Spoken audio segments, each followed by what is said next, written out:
ಇನ್ನು ಪ್ರಹ್ಲಾದ್ ಜೋಶಿ ಅವರು ನಮ್ಮ ಕುಟುಂಬವನ್ನ ತುಳಿಯುತ್ತಾ ಬಂದಿದ್ದಾರೆ. ಜೋಶಿ ಅವರಿಗೆ ಈ ಚುನಾವಣೆಯಲ್ಲಿ ಮತದಾರರೇ ಉತ್ತರ ಕೊಡ್ತಾರೆ. ಮಾಜಿ ಸಚಿವ ವಿನಯ್ ಕುಲಕರ್ಣಿ ಪತ್ನಿ ಶಿವಲೀಲಾ ಕುಲಕರ್ಣಿ ಈ ರೀತಿಯಾಗಿ ವಾಗ್ದಾಳಿ ನಡೆಸಿದ್ದಾರೆ.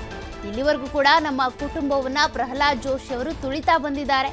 ಹಾಗಾಗಿ ಈ ಲೋಕಸಭಾ ಚುನಾವಣೆಯಲ್ಲಿ ಜನರೇ ಉತ್ತರ ಕೊಡ್ತಾರೆ ಅಂತ ವಿನಯ್ ಕುಲಕರ್ಣಿ ಪತ್ನಿ ಶಿವಲೀಲಾ ಕುಲಕರ್ಣಿ ವಾಗ್ದಾಳಿ ನಡೆಸಿದ್ದಾರೆ. ನಮಗೆ ಈ ಲೋಕಸಭಾ ಚುನಾವಣೆಯಲ್ಲಿ ಸತ್ಯಮೇವ ಜಯತೆ ಆಗುತ್ತೆ, ಅಂದ್ರೆ ಸತ್ಯಕ್ಕೆ ಜಯ ಸಿಗುತ್ತೆ. ಪ್ರಹ್ಲಾದ್ ಜೋಶಿ ಅವರು ನಮ್ಮ ಕುಟುಂಬವನ್ನ ಟಾರ್ಗೆಟ್ ಮಾಡಿದ್ದಾರೆ. ಕಳೆದ 20 ವರ್ಷಗಳಿಂದ ಪ್ರಹ್ಲಾದ್ ಜೋಶಿ ಮಾಡಿದ ಕೆಲಸ ಏನ್ ಕೆಲಸ ಮಾಡಿದ್ದಾರೆ, ಏನ್ ಅಭಿವೃದ್ಧಿ ಮಾಡಿದ್ದಾರೆ ತೋರಿಸಿ. ಮಾಜಿ ಸಚಿವ ವಿನಯ್ ಕುಲಕರ್ಣಿ ಪತ್ನಿ ಶಿವಲೀಲಾ ಕುಲಕರ್ಣಿ ವಾಗ್ದಾಳಿ ನಡೆಸಿದ್ದಾರೆ. ಧಾರವಾಡದಲ್ಲಿ ಲೋಕಸಭಾ ಚುನಾವಣೆ ಕಾವು ರಂಗೇರಿದೆ. ಇನ್ನೂ ಚುನಾವಣೆ ಸಮೀಪದಂತೆ ಇಲ್ಲಿ ಅಂತಾರೆ ಕೈ ಅಭ್ಯರ್ಥಿನ ಗೆಲ್ಲಿಸಲು ಎಲ್ಲರೂ ಇಲ್ಲಿ ನಾನಾ ರೀತಿಯಾದಂತಹ ರಣತಂತ್ರವನ್ನು ರೂಪಿಸಿದ್ದಾರೆ. ಅದೇ ರೀತಿಯಾಗಿ ಮಾಜಿ ಸಚಿವ ಶಾಸಕ ವಿನಯ್ ಕುಲಕರ್ಣಿಯವರ ಪತ್ನಿ ಶಿವಲೀಲಾ ಕುಲಕರ್ಣಿ ಇಲ್ಲಿ ಟೊಂಕ ಕಟ್ಟಿ ಕೈ ಅಭ್ಯರ್ಥಿ ಪರ ಕೆಲಸ ಮಾಡ್ತಾರೆ. ಅವ್ರು ನಾನು ಮಾತಾಡ್ತೀನಿ. ಮೇಡಮ್, ವಿನಯ್ ಕುಲಕರ್ಣಿ ಸಾಹೇಬರು ಇಲ್ಲಿ ಕ್ಷೇತ್ರಕ್ಕೆ ಬರದೇ ಇದ್ದರೂ ಅವ್ರನ್ನ ಗೆಲ್ಲಿಸ್ಕೊಂಡು ಬಂದಂಥವ್ರು, ಈಗ ಕೈ ಅಭ್ಯರ್ಥಿ ವಿನೋದ ಸುಟ್ಟಿ ಅವ್ರನ್ನ ಗೆಲ್ಲಿಸಲಿಕ್ಕೆ ಏನೆಲ್ಲ ಮಾಡ್ತಿದ್ದಾರೆ ಮೇಡಮ್? ವಿನೋದ ಸುಟ್ಟಿಯವರು ಏನು ಯೂತ್ ಕಾಂಗ್ರೆಸ್ಸಿಂದ ಬಂದವರು, ಅವರ ಬಗ್ಗೆ ಬಹಳಷ್ಟು ಒಳ್ಳೆಯ ಅಭಿಪ್ರಾಯ ಅದ. ಇದು ಬಹಳ ದೊಡ್ಡ ವಿಷಯ.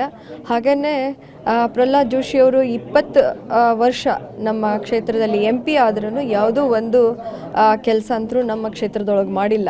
ಅದರ ಮೇಲಾಗಿ ನಮ್ಮ 71 ಕ್ಷೇತ್ರಕ್ಕೆ ಅವರು ಮಾಡಿದಷ್ಟು ಅನ್ಯಾಯ ಯಾರೂ ಮಾಡಿಲ್ಲ. ಅಭ್ಯರ್ಥಿಯಾಗಿ ನಮ್ಮ ಮನೆಯವರಿಗನ್ನ MLA ಟಿಕೆಟ್ ಸಿಕ್ಕಾಗೂ ಅವ್ರಿಗೆ ಆ ಕ್ಷೇತ್ರದೊಳಗೆ ಬರೋಕ್ಕೆ ಬಿಡಲಿಲ್ಲ. ಇಲ್ಲ ಸಲ್ಲದ ಆರೋಪಗಳನ್ನು ಮಾಡಿನೇ ಅವರ MLA ಟಿಕೆಟನ್ನು ಏನು ಸೀಮಾ ಮಸೂತಿಯವರಿಗೆ ತಪ್ಪಿಸಿ ಅಮೃತ್ ದೇಸಾಯಿ ಅವರಿಗೆ ಕೊಟ್ಟು ಅಲ್ಲೂ ನಮ್ಮ ಜಾತಿ ಒಳಗನ್ನ ಹುಟ್ಟಿಸಿನ ಇಲೆಕ್ಷನ್ ಮಾಡಿದರು. ಮತ್ತು MP ಇಲೆಕ್ಷನಿಗೆ ಅಭ್ಯರ್ಥಿಯಾಗಿ ನಮ್ಮ ಮನೆಯವರ ಬರಬೇಕಾಗಿತ್ತು ಈ ಸತನು.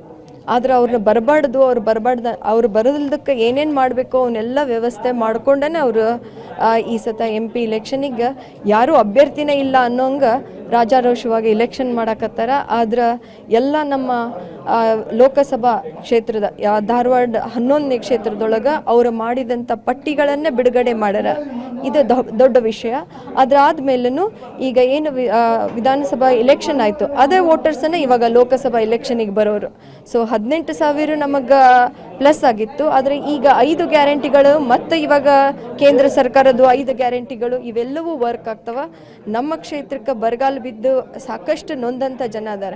ಅವರಿಗೆ ಬಹಳಷ್ಟು ಅನುಕೂಲ ಆಗುವಂಥವನ್ನ ಈ ಸತ ಕೇಂದ್ರ ಸರ್ಕಾರದ ಪ್ರಣಾಳಿಕೆ ಒಳಗೆ, ನಮ್ಮ ಕಾಂಗ್ರೆಸ್ಸಿನ ಕೇಂದ್ರ ಸರ್ಕಾರದ ಪ್ರಣಾಳಿಕೆ ಒಳಗೆ ಭಾಳ ಒಳ್ಳೆಯ ಅವಕಾಶಗಳನ್ನು ಕೊಟ್ಟಾರ.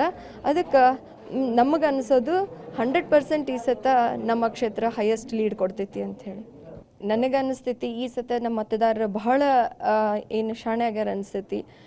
4 ಸತೆ ಓಟ್ ಹಾಕಿ ಗೆಲ್ಲಿಸ ಅಭ್ಯರ್ಥಿ ಒಂದು ಸಮಾಜನ, ಒಂದು ಕುಟುಂಬನ, ಆಮೇಲೆ ವಿನೋದ ಸುಟ್ಟಿಯವ್ರ ಬಗ್ಗೆ ಬಹಳ ಕೀಳಾಗೆ ಅವೇನು ಸಣ್ಣವದಾನ, ಅವಂಗೇನು ಗೊತ್ತೈತೆ ರಾಜಕೀಯ ಅಂತ ಹೇಳ್ತಾರೆ.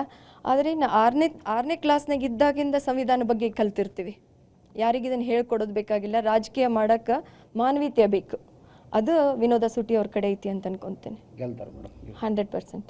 Okay, thank you madam. Vinoda Sutti ಅವರ ಗೆಲ್ತಾರೆ, ನಾವು ಗೆಲ್ಲಿಸ್ಕೊಂಡು ಬರ್ತೀವಿ ಅನ್ನೋದು ಶಿವಲೀಲಾ ಕುಲಕರ್ಣಿ ಅವರ ಮಾತು. ಕ್ಯಾಮ್ರಾ ಪರ್ಸನ್ ಜೊತೆ ಯಲ್ಲಪ್ಪ ಸೊಲರ್ಗೊಪ್ಪ, TV5 ಹುಬ್ಬಳ್ಳಿ.